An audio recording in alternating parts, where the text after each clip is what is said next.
How you doing, everybody? Hey, Abdul and Johnny and Thomas and Tony and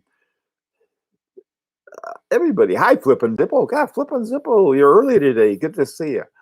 Indrajit, how are you?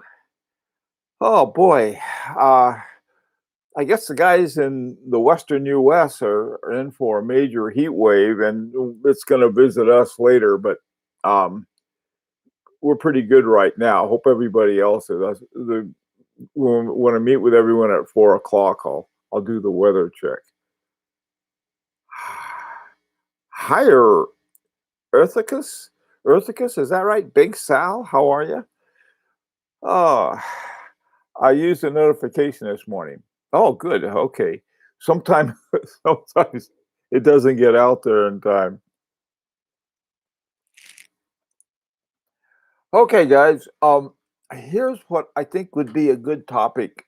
Uh, and this has to do with changing our watch collection habits. Um, let me suggest too. I'd like to see the sellers change some of their habits also. Um, so anyway, I was thinking about, okay, how do we do things that are different? Here it is. It's a seller's market. The stocks are low. There are a lot of people with money because they saved up, and so they can get away with the higher prices as sellers can. And so we have this stuff that's going on. And I think, rather than thinking, oh well, we'll do this, we'll go to Chrono 24 here, there, or someplace and get a watch. Um, is that we have the options of holding, it's sort of like a poker game, hold them, fold them, just sort of holding on, not doing anything right now, except admiring watches and thinking about our collections. The second thing um, would be trying to use new places we haven't gone before.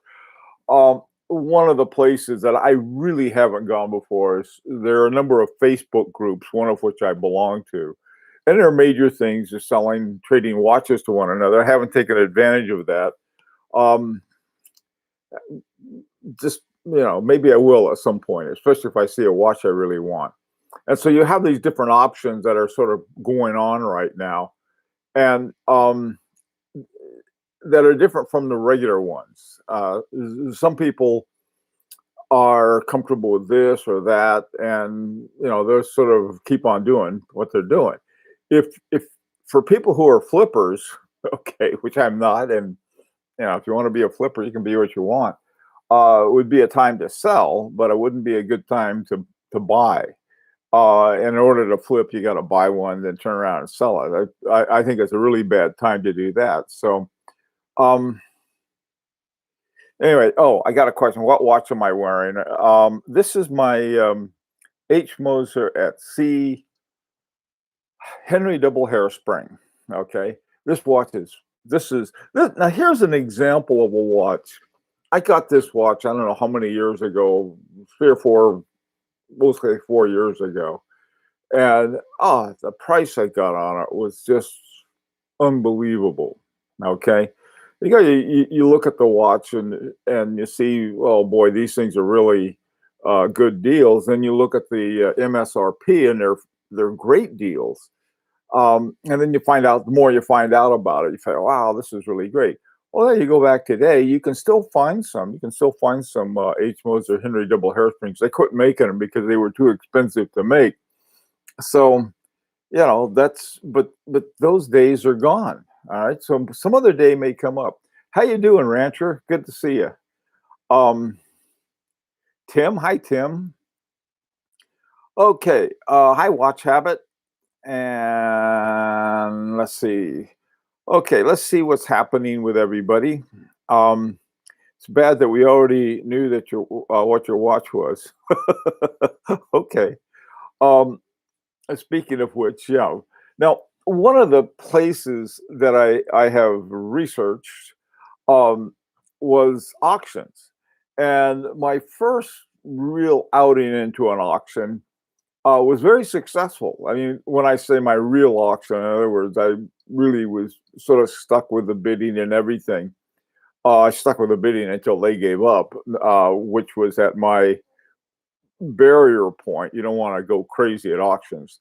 So the other day, I saw this. What was it? A Daniel Roth retrograde. I thought, oh boy, I want a Daniel Roth retrograde. I think Clyde had one, and the Rancher had one, and I thought, boy, I'm going to get one like that. And otherwise, he makes fun of me if I don't have that. You know, he takes all of these great watches he has and makes me feel bad. So I have to. That's what keeps me going. Anyway, so I go to this auction, and this time I'm going to be smart. The last time, what I had done pretty early on, I put in my bid and sort of left it there, and nobody bought it. That was it. And so I got a pretty good deal. Now, by a pretty good deal at an auction, this is with a hammer price at 4,000 Swiss francs. By the time they got it to me, it was almost 6,000 because then they kicked on another 1,000 for the premium and so on and so forth. But it was still a good buy. So, you know, I thought, so there. Also, too, you can find a lot of things at auctions that you can't find elsewhere. All right, now this was a Sotheby's auction. They have Sotheby's, Christie's, Phillips. Those are sort of what you might call the big three. There's some smaller ones around, and I think there's some ones that are for, you know, if nobody wants to sell your watch at an auction. There's some of the smaller ones will pick them up, and you can get some deals that way. Okay, so this time I went out looking for this retrograde, and I thought, okay, I got to wait, you know, and I'll jump them at the last minute. So I waited till the last minute, and I put in a bid over the current one, and all of a sudden, whoom, up the thing went. I don't mean like, you know, 10 minutes later or something. I mean, immediately I put in a bid, whoop, you've been outbid. So I thought, well, I'll try it again, put in another one, whoop, you've been outbid. And what it is that somebody puts in, they put in they're the top bidder, then somewhere way up here, they put in what their top bid is. And so all along, anybody who bids against them is going to get outbid until they get to the top. And, you know, I don't know what happened to that thing, but what it did, it went from a nice, you know, smooth kind of interaction to a feeding frenzy. It was like every shark in the world was going after that watch. So, and it finally sold for more than I'd pay for it. But I think it was still a pretty decent deal. With the authentication. Okay. What do I think about buying watches on eBay with the authentication process? I just went through something like that, and it's great. It takes longer, but when the watch arrives, they really do. Let me say, I don't want this to sound like an advertisement for eBay, but the authentication process works pretty much like this. You buy the watch from the seller, and then the seller sends it to someplace, I think it's in Ohio or someplace like that, and that's their authentication center. So somebody goes there at the authentication center, they take a look at the watch, make sure that it's, you know, not a marriage watch or some other, or flat out fake or something, and then they make a little card for you. My FP Journe Chronometre Surveillant has one of those little cards, and the card says this is special. You know, that's their papers is a card. So the one you get from eBay, you know, same thing. It has all the information. It says this has been authenticated as genuine. Now that's a nice thing to have. I could pretty much tell on this the watch that I got that it was genuine. You know, once it got to me. So that was, and then the other part, you get this really cool box, and they ship it in this one box. You open it up, and there's this really fancy box inside, and then you have this little card with all of the authentication information on it. And it's just, but the thing is that was so nice, the case that this is an eBay case. It was really nice. So anyway, so that's thanks, Rancher. That was for reminding me. That's a really cool thing. Um, hey guys, hi. There's Richard I, and Richard R. Hi guys, and let's see, Andrew. Hi Andrew, and Johas. How are you? Oh boy, let me see. Anybody else? Jonathan. Hi. Good to see you.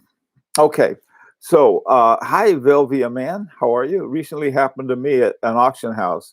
Feeding frenzy. Yeah. Boy, you get into that. If you can't authenticate a watch yourself, then you have no business buying on eBay. Well, I don't know. That's sort of harsh. What about a beginner who doesn't have a lot of money? Come on, be nice to people. I think buying on eBay is not what it used to be. There's and I think it's a good thing that they don't get paid. The seller doesn't get paid until the authenticator, says it's okay. Uh, but come on, watch habit. Let's be good guys. Let's help out the younger ones. By the way, too, I was thinking about that. What if watch collectors said, you know, I just said, I don't want to be a watch collector anymore. I'm going to go be a beekeeper. And so we became beekeepers or some other hobby. And I had a friend he went mining for gold. He and his wife would go out, they go to these old gold mines out west, there are all kinds of other hobbies. And I wonder how much difference it would make if watch collectors just said, the heck with this. And the only watches they sold was some guy who went to buy a watch. And he kept the watch, and that was his only watch, and he kept it for a long time. So, um, I'm thinking, well, if that's the case, if that would really put a dent in watch buying, that means that we probably have, we might have more clout than we realize. So I think that's something that we need to consider. Hi, TARDIS. What auction service did you use? Sotheby's.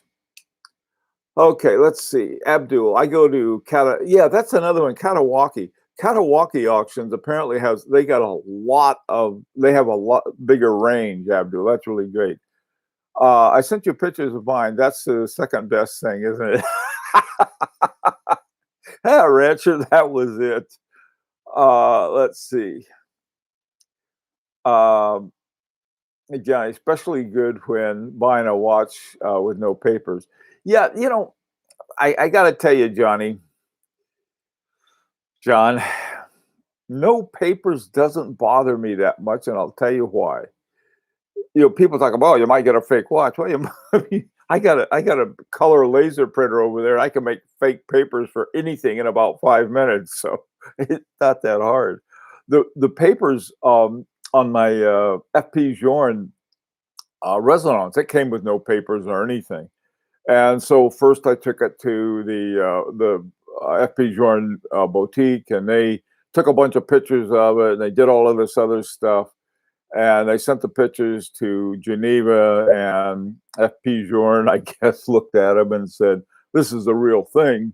And so I get these signed papers. I get this sheet back in both French and English, signed by FP Journe, and then they have this little hologram um, stamp on it, to make it authentic. I thought, well, this is better than some stupid little card like they have for my chronomet surveying.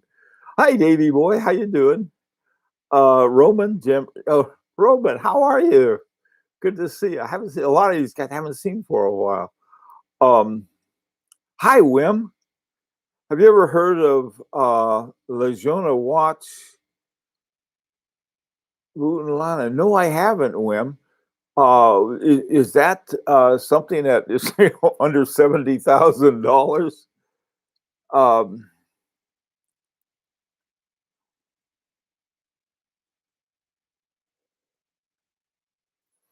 okay, yeah. You guys were talking about that. Yeah, you can have your local guy. My local guy can authenticate anything. Um, my 85-year-old watchmaker. That guy's great.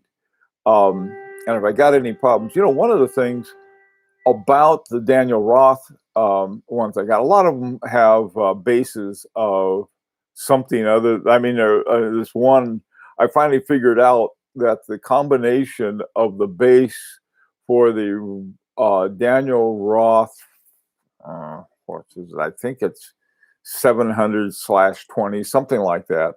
Well, I discovered that the regulator was, hey, that's an ETA regulator. It looked like a 2892.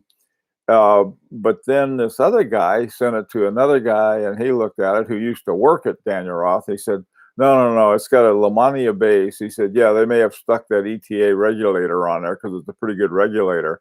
And I'm thinking, boy, you talk about a watch that was all put together that way.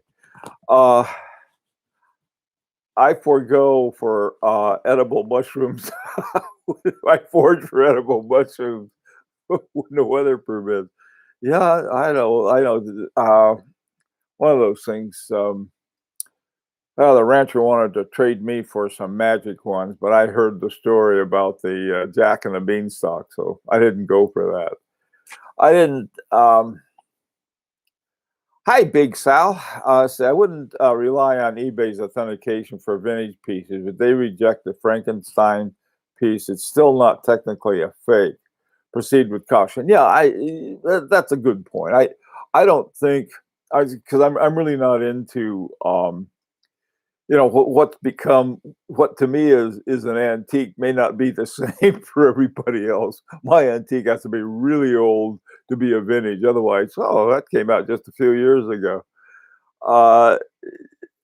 From Thomas, do you think that the main element for changing watch collecting habits is to shake off the value retention element? People shouldn't be buying for value, but for the love of a watch.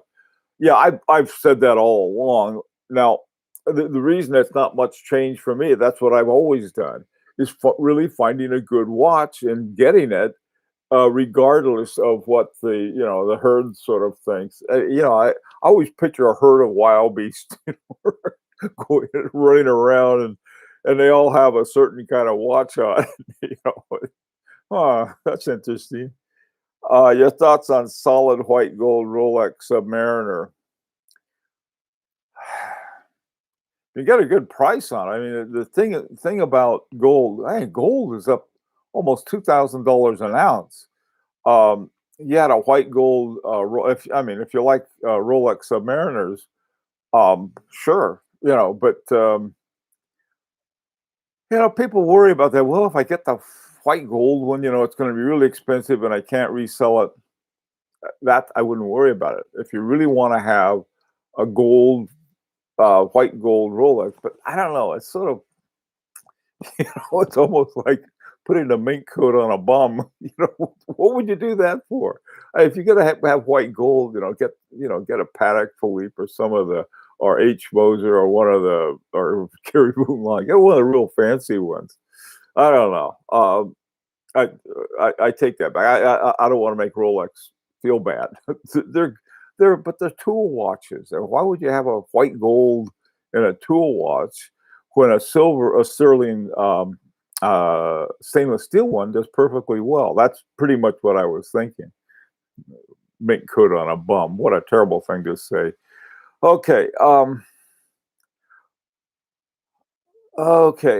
Pieces should prices around 5,000 USD. Okay. William Vianna is a Finnish brand. I got to find this thread here. Legiona Vutlana. Yeah, it's a Finnish brand, and around $5,000. That sounds like a pretty good deal. Let's see. We're trying to figure out where to find them. I keep getting ads about them. Wim, are you in Finland, Wim? That may be, or in Scandinavia. I think they had a big airplane full of these flyers about them, and they flew right over Oklahoma. They never dropped them off. Okay, let's see. Joas, I still can't wrap my head around gold sports watches. Yeah, I don't. I have so few sports watches.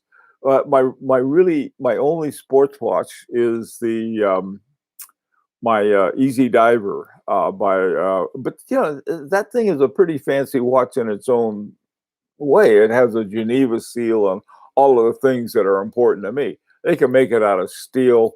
This is another problem. I can't tell the difference. I cannot tell the difference if somebody says, okay, here are two watches, one's stainless steel and one's white gold or even platinum. Can you tell me the difference? My answer would be no. And I've got all three. This one is what? Is this stainless steel or white gold? Can you tell? Okay, I really different here. There are loads of fantastic watches which retain their value. No reason not to buy them. I don't have a box full of Rolex, but best watches always have value if you buy well. That's semi-true, Davy boy. The reason I say it's semi-true, a lot of times the people's values go more toward what is popular. They're not the best or the most popular, and there is a difference. And I think that is crucial to understand, because you can buy some watches that are pretty ho hum in my opinion. Or now they're starting to fill them up with silicon. Oh, we got a silicon balance wheel, and that's really great because it doesn't magnetize. Yeah, that's true. But so does a Straussmann made of, and so does a Rolex what do they call Parachrome. They're too. They have hardly any magnetization. So, yeah, the weight tells you. You're right about that, Davy boy. Yeah. I had on a who was it? Laurent Perrier. I put on a Laurent Perrier. It felt as light as a feather, and I was like, man, didn't feel right. Didn't have the heft I like. And they said, "Yeah, try this one on," and it was a gold one, and you could tell from the gold. So yeah, you can tell by the weight. Part of the appeal is that most people can't tell what you're wearing. Yeah, there's that awful, terrible thing. It's almost the worst kind of snobbery, but you can be poor for a poor snob, and that is if they know, they know. I mean, and it's so that's so rough on people. There you get going out there with their new watch, and everybody says, on the other hand, they got some watch that people know, and it's like, wow. Hey, young June Pake, white gold submarines are like putting ink on a bum. Oh no, don't do that. Oh, it's gonna follow me around like a. And then when I get my Rolex, a Rolex Air King in solid gold, that would be cool, and yellow gold though. Uh, okay, anyone listen to Chrono Glide? Watch Dismantle, etc. on Tuesday. I didn't see it. Hi everyone. I guess I am fashionably late. No, you're just late. Hey, it is something. Good to see you.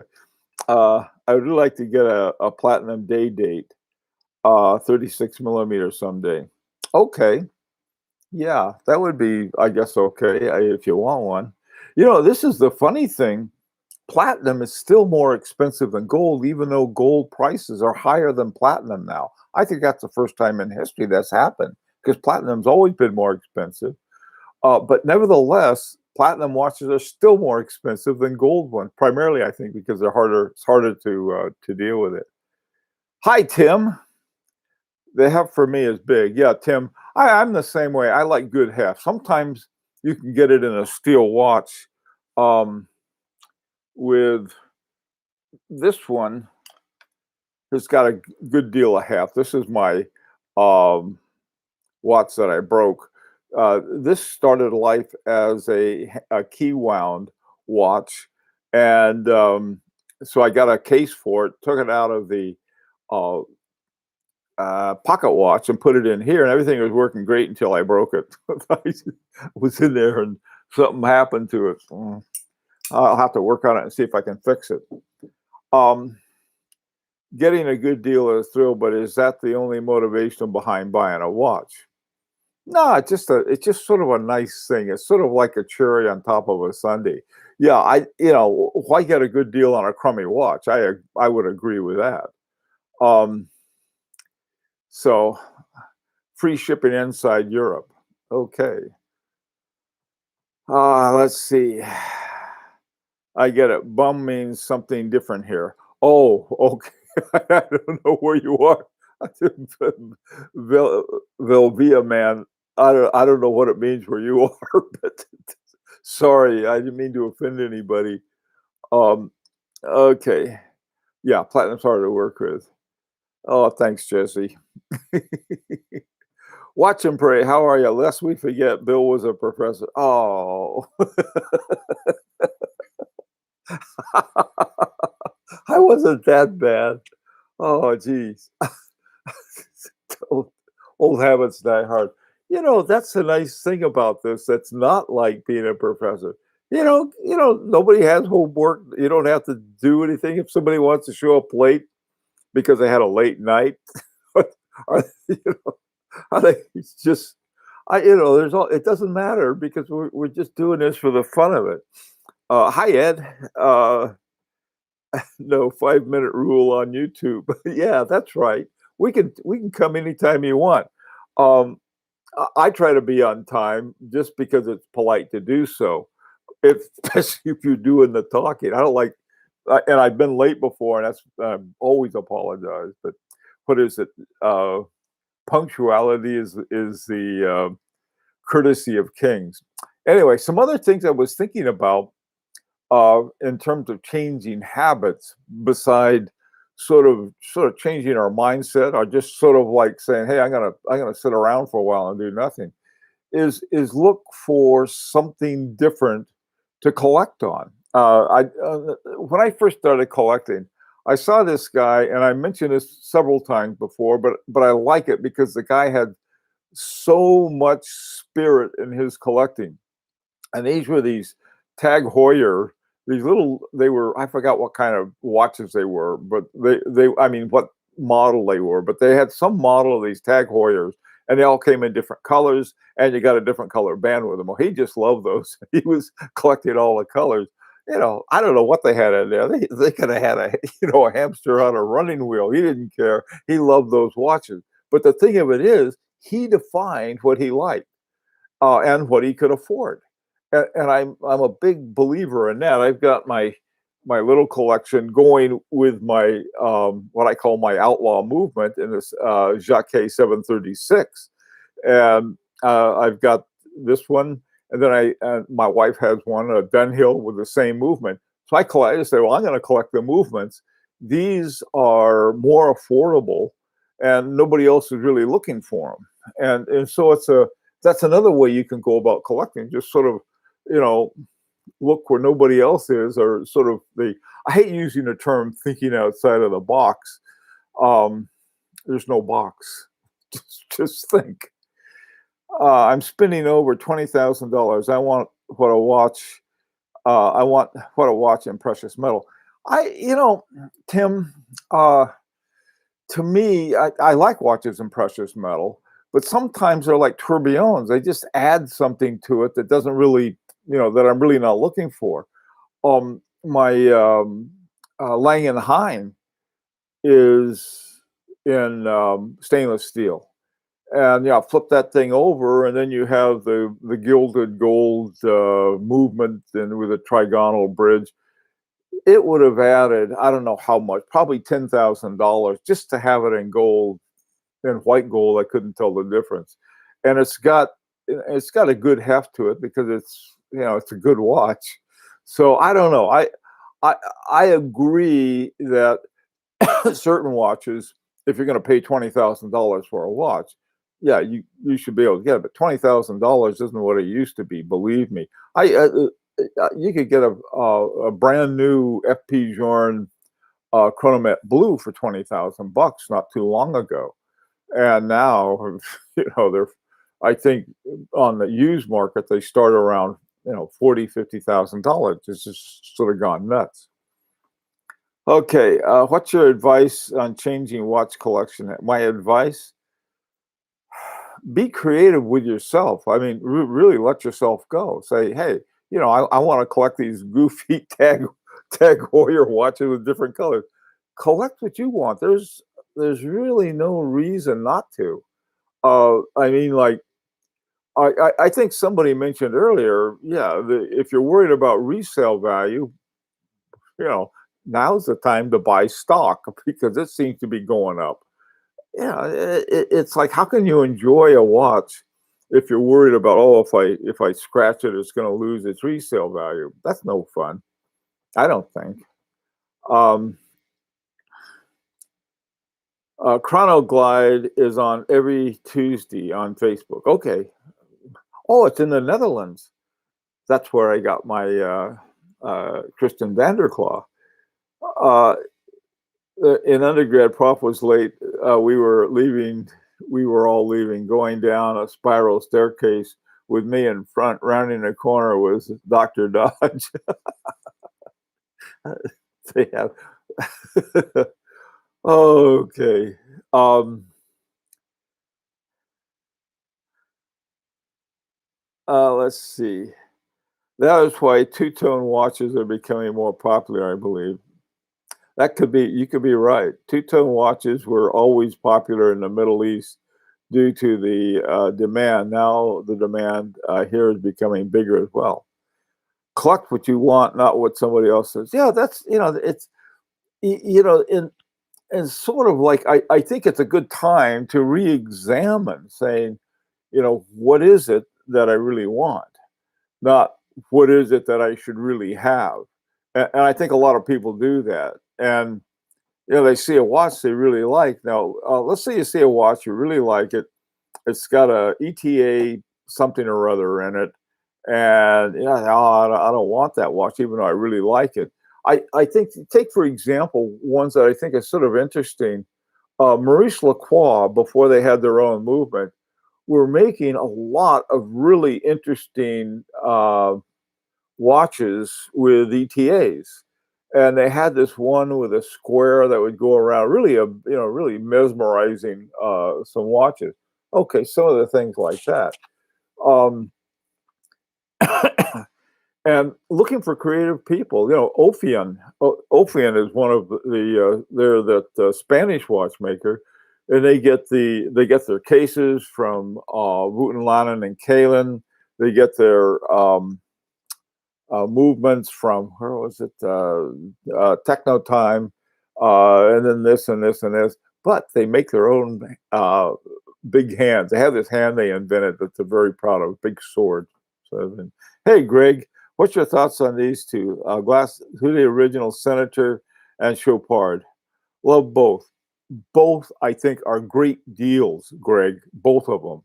The Senator, there's another one that came that is sort of a squarish watch. Forget, I think it's from Glashütte original. That they stopped making. It's another good deal. Your LUCs, again, you can find some really good buys there too. Hi, Kashmir.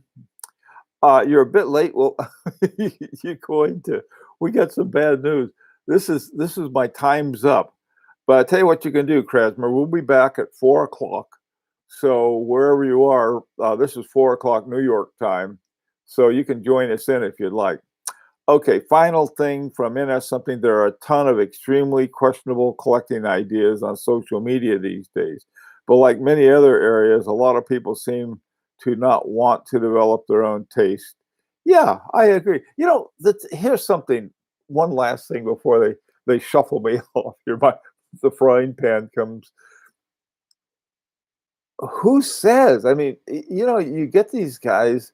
I was watching some guy on YouTube, and he's saying, "Oh, everyone said to buy this, but this is what you really should buy, and you need to buy this. Go get one right away." I thought, "Wow, what are you selling them or something?" It was sort of like as soon as somebody starts doing that, I become very dubious. Let me say one other thing too. Some clown has been coming to the high horology lounge set, and they're hustlers. They're trying to hustle Bitcoin or something like that. And I give them the boot as soon as I can find them. So if you see one of those guys, report them and throw them off. That, I mean, if they want to sell that stuff, they can go to, they can go get a deal with uh, Facebook, and they'll charge them for doing it. But man, it just messes things up. So anyway, okay. Cuban named watch available through Shop One. Sobrino. Yes, those are interesting ones. Actually, they're Cuban design, but they're made in Switzerland. Um, Sobrino E. Somebody else. I forgot the other guy's name, but you're right. Those are great ones. Okay, guys. On the positive side, at least people are starting to look past Rolex. Yeah, they, I don't. Some people have, I don't know. If you can appreciate Rolex for what it is, then it's great, But if you act like it's anything more than a well-made tool watch, I think you can get into trouble. Cuervo, that's right, Big Sal. Tell you guys, see you later. Thank you all for taking the time and coming today. And I love your comments, and I really appreciate them. If you're around at 4 o'clock New York time, you want to drop by, I'll see you then.